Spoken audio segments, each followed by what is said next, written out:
Hello दोस्तों, स्वागत है आपको अपने यूट्यूब चैनल अनुवित कमलेश गुप्ता। आइए एग्जाम के व्यू से बहुत इंपॉर्टेंट टॉपिक, जहां से प्रत्येक प्रतियोगी परीक्षाओं में क्वेश्चन पूछे जाते हैं। और यहां से प्रत्येक प्रतियोगी परीक्षा, चाहे वो छोटा एग्जाम हो, चाहे वो बैंक का हो, रेलवे हो, एसएससी हो, या ग्रुप डी हो, या यूपीएससी लेवल का एग्जाम हो, प्रत्येक एग्जाम में यहाँ से क्वेश्चन बनते ही हैं। ऐसा प्यारा टॉपिक कौन सा है? तो ग्लोब, अक्षांश और देशांतर। ग्लोब, अक्षांश और देशांतर पे हम चर्चा करते हैं। तो सबसे पहले ये इसमें आता है ग्लोब किसे कहते हैं। तो ग्लोब क्या है? ग्लोब पृथ्वी का वह काल्पनिक नमूना है जहां पे पृथ्वी के विषय में हम क्या करते हैं? अध्ययन करते हैं। अब जो ग्लोब की बात करते हैं तो ये है हमारा, मान लीजिए ग्लोब, ये पृथ्वी का एक आकार मान के चलते हैं। पृथ्वी का अध्ययन करने के लिए हमको ग्लोब का सहारा लेना पड़ता है और वहां से हमें अध्ययन करते हैं पृथ्वी के विषय में। तो इसके लिए देखते हैं ये ग्लोब, इसमें 4 दिशाएं। सबसे पहला जो देखते हैं ये ऊपर वाला नॉर्थ पोल, जिसको हम उत्तरी ध्रुव कहते हैं, या उत्तरी ध्रुव कहते हैं इसको। और उसके बाद से नीचे वाला हिस्सा है साउथ पोल, जिसको हम क्या कहते हैं? दक्षिणी ध्रुव कहते हैं। और उसके बाद से हम देखते हैं तो इधर वाला हिस्सा होता है ईस्ट, जिसको हम पूरब कहते हैं। इधर का हिस्सा होता है वेस्ट, जिसको हम क्या कहते हैं? पश्चिम कहते हैं। अब इसमें बात आता है कि अक्षांश। अक्षांश किसे कहते हैं? अब इसको जानेंगे कि अक्षांश क्या है। तो देखेंगे आप, पृथ्वी, ये ग्लोब आप देखे होंगे तो ग्लोब पे 2 तरह की रेखाएं मिलती है आपको। एक ऐसी रेखा होती है जो ध्रुवों को मिलाती है, यानी जो उत्तरी ध्रुव और दक्षिणी ध्रुव के बीच, उत्तर से दक्षिण की तरफ होता है। और एक और रेखा देखते हैं कि जो पूरब से पश्चिम को मिलाता है। अब देखते हैं कि पूरब से पश्चिम मिलाने वाले रेखा को क्या कहते हैं। जो पूरब से पश्चिम की तरफ सीधी लाइन होती है, यह कहलाती है अक्षांशीय रेखा। सबसे पहले हम ये देखते हैं कि इसको अध्ययन करने से पहले हम ये देखते हैं कि यहाँ पे बीचों बीच में एक रेखा खींचा होता है, जिस रेखा को हम क्या कहते हैं? 0 डिग्री रेखा, या 0 डिग्री है। देखिए अब यहां से क्या होता है, ये बीचों बीच में, ग्लोब के बीचों बीच में या पृथ्वी के बीचों बीच में पूरब से पश्चिम एक रेखा होती है, जिसको हम कहते हैं विषुवत रेखा, या क्या कहते हैं? विषुवत रेखा, या इसी को हम कहते हैं भूमध्य रेखा। इसी को हम कहते हैं कौन सा रेखा? भूमध्य रेखा। और बात करें तो इसी को 0 डिग्री रेखा भी कहते हैं। इक्वेटर लाइन इसी को कहते हैं। अब ये देखते हैं कि ये बीचों बीच, ये पृथ्वी को के बीचों बीच से यह रेखा गुजरती है और यह पृथ्वी को 2 हिस्सों में बांट देती है। इक्वेटर लाइन यानी 0 डिग्री रेखा के ऊपर 90 रेखाएं हैं और 0 डिग्री के नीचे भी 90 रेखाएं हैं। यानी उत्तर तरफ जाए तो 90 रेखा इधर है और दक्षिण की तरफ जाए तो 90 रेखा इधर भी है। अब देखते हैं कि यहाँ से रेखाओं का निर्धारण कैसे करते हैं, कैसे ये लाइनें खींची जाती हैं। तो ये इसके क्या करते हैं, ये इक्वेटर लाइन के यानी विषुवत रेखा के सेंटर का, सेंटर से हम क्या करते हैं कि यहाँ से 1 डिग्री का कोण बनाते हैं। और 1 डिग्री का कोण बनाते हैं तो ये आपका यहाँ आता है। तो ये 1 डिग्री का जो कोण बनाते हैं, तो ये 1 डिग्री के कोण अब इसके समानांतर 1 डिग्री से यहाँ से लेकर इधर से भी हम करेंगे तो 1 डिग्री यहीं जाएगा। और इसके बाद से इसके इस विषुवत रेखा के समानांतर एक रेखा, समानांतर यानी इसी के समान एक रेखा हम ऊपर की तरफ खींचते हैं। और इस तरह से देखते हैं कि फिर यहाँ से 2 डिग्री का रेखा निर्धारित करना हो तो 2 डिग्री का कोण बनाते हुए फिर यह रेखा यहाँ से हम खींचते हुए चले जाते हैं। और इस तरह से देखते हैं कि 90 ऐसी रेखाएं हैं जो 1-1 डिग्री पे चली जाती हैं। और एक ऐसा समय आएगा 90 डिग्री का मतलब, 90 डिग्री का मतलब यहाँ से एक सीधी रेखा बन जाएगी, जो 90 डिग्री पे जाके एक बिंदु के रूप में यह रेखा बन जाती है। अब इसके बाद से ऐसे ही दक्षिण में भी 1-1 डिग्री करते हुए हम 90 रेखाओं को खींचते हैं। ये 90 रेखाएं, चूंकि इसमें 90 रेखाएं खींचना मुमकिन नहीं है, लेकिन आप मानेंगे कि 90 रेखाएं यहां से क्या होता है, खींचे जाएंगे। अब 90 रेखा ये जो होती है 90 इधर 90 इधर, यह कौन सी रेखा कहलाएगी, यह कहलाएगी अक्षांशीय रेखा। अक्षांशीय रेखा की संख्या की कुल बात करें, अक्षांशीय रेखाओं की कुल संख्या की बात करें तो ये है आपका 90 उधर उत्तर में और 90 दक्षिण में, प्लस एक रेखा ये जो 0 डिग्री है इसको हम जोड़ते हैं तो कुल रेखाओं की संख्या हो जाती है 181। अब 181 कुल अक्षांशीय रेखाओं की क्या हुई, संख्या हुई। कई बार ऐसा होता है कि कई किताबों में 179 भी मिलता है। अब 79 कैसे मिलता है इसको भी जाने, वो भी सही है। जैसे कि यह 90 डिग्री वाला जो रेखा होता है यह मात्र एक बिंदु होता है और यहाँ पे लाइन नहीं होता है, इसलिए कई भूगोलवेत्ताओं ने यह माना है कि यह बिंदु है न कि रेखा। तो इसलिए क्या करते हैं, एक यह घटा देते हैं, तो 181 में से 2 घटाते हैं तो 179 बच जाता है। अब आपको क्या याद रखना है, ये देखेंगे ध्यान से कि परीक्षाओं में या तो 181 देता है या तो 179 देता है, दोनों ऑप्शन एक साथ नहीं दे सकता। इसलिए अधिकतर चांस 181 का रहता है। यदि ऑप्शन में 181 दिया तो वह सही, यदि 181 नहीं दिया 179 दिया है तो यह भी सही है, और यह दोनों एक साथ कभी ऑप्शन में नहीं आता है। अब बात करें इन रेखाओं के बीच की जो दूरी है उसकी, तो देखेंगे ये समानांतर रेखाएं हैं। समानांतर मतलब एक समान एक बराबर ऐसी रेखाएं खींची हुई चली गई, चाहे उत्तर हो या दक्षिण हो। अब इसे बात करते हैं कि इन दोनों रेखाओं के बीच में, यानी क्रमागत दो रेखाओं, क्रमागत दो का मतलब 1 डिग्री उसके बाद 2 डिग्री, 2 डिग्री उसके बाद 3 डिग्री, यानी क्रमागत दो रेखाओं के बीच में जो कुल दूरी होता है, जैसे मान लीजिए इसके बीच में जो कुल दूरी होगा वह कितने का होगा, यहां से 111 किलोमीटर का होता है।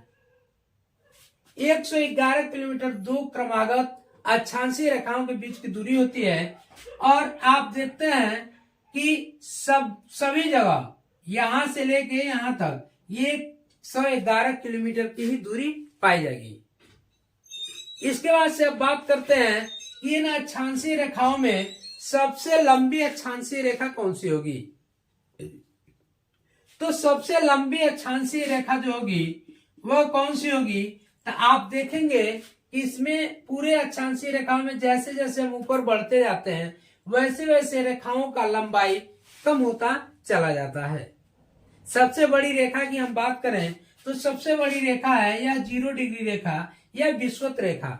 सबसे लंबी अक्षांशीय रेखा कौन सी है, 0 डिग्री रेखा या विषुवत रेखा। तो इस प्रकार से आपने देखा कि 181 कुल अक्षांशीय रेखाएं हैं। अब अक्षांशीय रेखाओं में 181 में आपको याद कितने को रखना है, प्रमुख करके कुछ रेखाएं ऐसी हैं जिनको आपको याद रखना है। जैसे कि उत्तरी ध्रुव पे हम बढ़ेंगे उत्तरी गोलार्ध में, तो उत्तरी गोलार्ध में जाएंगे 23.5 डिग्री उत्तर, तो ये देखेंगे एक रेखा मिलेगी जिसको हम कहेंगे कर्क रेखा। कौन सी रेखा, कर्क रेखा। पूछा जाता है कई बार परीक्षा में कि कर्क रेखा किस गोलार्ध में स्थित है। 23.5 तक दक्षिण में बढ़ेंगे तो 23.5 डिग्री दक्षिण में बढ़ने पे हम देखते हैं इधर भी एक रेखा मिलता है जिसका नाम है मकर रेखा। ठीक इसके बाद हम फिर उत्तर जाएंगे 66.5 डिग्री, तो 66.5 डिग्री उत्तर जाएंगे तो एक रेखा मिलता है जिसका नाम है आर्कटिक रेखा। क्या नाम है, आर्कटिक रेखा। अब फिर 66.5 डिग्री हम दक्षिण में जाएंगे तो एक रेखा है जिसका नाम है अंटार्कटिक रेखा, जिसका नाम है अंटार्कटिक रेखा। अब इसका हमें जरूरत क्या पड़ता है, इन अक्षांशीय रेखाओं का क्या उपयोग है, इसको जानेंगे। देखिए, इसको जानने के लिए आप जानते हैं कि ये जो पृथ्वी है वह पश्चिम से पूरब की तरफ घूमती है और अपने अक्ष पे घूर्णन गति करती है, साथ ही साथ परिक्रमण गति भी करती है जो सूर्य की परिक्रमा करती है। अब इसका ये अक्षांशीय रेखाओं का क्या उपयोग है? अक्षांशीय रेखाओं का उपयोग जलवायु और मौसम का निर्धारण करने के लिए होता है। अब इसमें इसी को देखते हुए इन्हीं अक्षांशीय रेखाओं के माध्यम से हम जोन कटिबंधीय क्षेत्र में पढ़ते हैं, जैसा कि उष्ण कटिबंधीय, उपोष्ण कटिबंधीय, शीतोष्ण कटिबंधीय। तो ये जो भी हम कटिबंध पढ़ते हैं वह इन अक्षांशीय यानी जलवायु और मौसम का निर्धारण जो होता है यह अक्षांशीय रेखाओं के माध्यम से होता है। अब हम बात करते हैं देशांतरी रेखाओं की। अब देखेंगे देशांतरी रेखा क्या है। तो देशांतरी रेखा यानी वह काल्पनिक रेखा जो दोनों ध्रुवों को मिलाती है। दोनों ध्रुवों का मतलब जो उत्तरी और दक्षिणी ध्रुवों को मिलाती है वह काल्पनिक रेखा देशांतरी रेखा कहलाती है। जैसा कि आप देखते हैं ये आपका नॉर्थ पोल और यहां से ये रेखा और फिर ये देखते हैं इधर से आके साउथ को मिलाती है। यानी ये रेखाएं जो आप देख रहे हैं ये उत्तरी ध्रुव से दक्षिणी ध्रुव को मिलाने वाली रेखा काल्पनिक रेखा। ये काल्पनिक रेखाएं हैं, कोई ऐसा नहीं है कि यह रेखा कोई खींचा गया है प्रकृति के द्वारा। ये सब अपने अध्ययन के लिए काल्पनिक रेखाओं का निर्माण किया गया। अब ये काल्पनिक रेखा जो उत्तरी ध्रुव को दक्षिणी ध्रुव से मिलाती है यही रेखा देशांतरी रेखा कहलाती है। अब देखते हैं कि देशांतरी रेखा की दूरी की हम बात करें तो ये दोनों ध्रुवों पे जब हम इसकी दूरी की बात करें क्रमागत दो देशांतरी रेखाओं की तो दोनों ध्रुवों पे इसका दूरी जो होता है वह 0 किलोमीटर होता है। जबकि अधिकतम दूरी की बात करें तो अधिकतम दूरी विषुवत रेखा पे होता है। अब प्रश्न ये बनता है कि सब देशांतरी रेखाओं का सबसे अधिकतम दूरी कहाँ होता है? देशांतरी रेखा का अधिकतम दूरी यानी सबसे अधिक दूरी कहाँ होता है? तो ये होता है आपका विषुवत रेखा पे। विषुवत रेखा पे सबसे अधिकतम दूरी होती है इसकी। देखेंगे यहाँ पे क्या होती है, रेखाएं जाके मिल जाती हैं और जैसे जैसे इधर बढ़ते हैं तो सबसे अधिकतम दूरी होती है विषुवत रेखा पे और सबसे कम दूरी होती है दोनों ध्रुवों पे। अब हम बात करते हैं कि कुल कितनी देशांतरी रेखाएं हैं। कुल देशांतरी रेखाओं की संख्या हम जानेंगे तो देखेंगे कि कुल देशांतरी रेखाओं की जो संख्या है यह कितनी है। तो एक बार 1884 में वाशिंगटन में विभिन्न देशों के प्रतिनिधियों के द्वारा बैठ के इस पे चर्चा हुआ कि हम गणना कहां से चालू करें। तो आया ये बात समझ में कि 0 डिग्री को हम माने, जिसको हम प्रधान देशांतर रेखा या प्रमुख यामोत्तर रेखा के नाम से जानते हैं। अब ये हुआ कि 0 डिग्री से हम मानेंगे और 0 डिग्री से पूर्वी देशांतर और 0 डिग्री से पश्चिमी देशांतर की तरफ काउंटिंग करेंगे। 0 डिग्री रेखा को ही 360 रेखा भी कहते हैं, यानी यह रेखा 360 डिग्री के बराबर भी होती है। अब ये इसको हम जब 0 डिग्री के को जब लाइन खींचेंगे तो 0 डिग्री से पूरब वाला जो होगा वह पूर्वी देशांतर कहलाएगा, यानी इधर वाला कौन सा देशांतर? पूर्वी देशांतर। और पश्चिम में जाएंगे तो वह कहलाएगा पश्चिमी देशांतर। पश्चिमी देशांतर।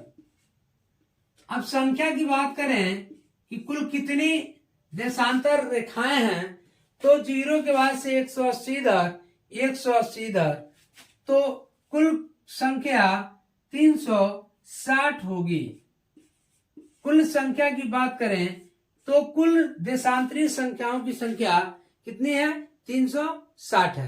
देशांतरी रेखाओं का उपयोग क्या होता है? इसका उपयोग हम कहाँ करते हैं? देशांतरी रेखा का उपयोग हम तिथि और समय का निर्धारण करने के लिए हम इसका उपयोग करते हैं। तिथि और समय का निर्धारण इसी देशांतरी रेखाओं से होता है। चूंकि पृथ्वी अपने अक्ष पे पश्चिम से पूरब की तरफ घूम रही होती है।